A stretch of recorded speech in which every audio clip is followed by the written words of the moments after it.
ICosatu iyazixhasa izicwangciso zikarhulumente zokuya kwingxowamali yehlabathi iIMF ngelokunceda eli ukuba lingaluva kangako ulwamvila lwentsholongwane yeCorona. Umongameli weli umnumzana Ramaphosa uye wafakana umlomo nekomiti kazwelonke yokusebenza kwamalungu eANC ngengxaki yoqoqosho ejongene neli lizwe. Umzantsi Afrika ufuna imali engange-1 trillion rand ukuqubisana nentsholongwane yeCorona.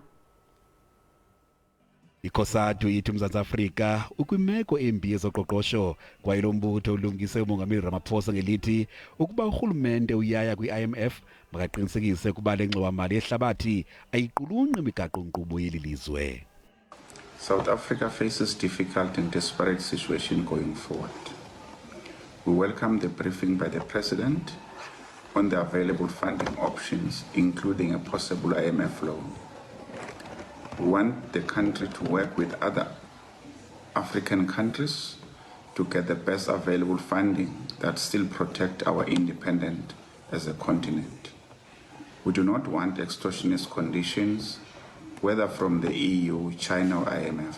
Ulinye icala SABC ithi kuzakufuneka likhuselwe ikamva leli lizwe. We wish to caution and call for vigilance as we go to international finance institutions, including the IMF, because experience has taught us that you go to the IMF at the peril of your future and possibility for generational debt and trapping your economy in constant stagnation based on imposed structural reforms that appropriate in the main national sovereignty and policy independence. Ukanti Black Business Council ithi urhulumente makayofuna inkxaso-mali kwibhanka yamazwe e-BRICS.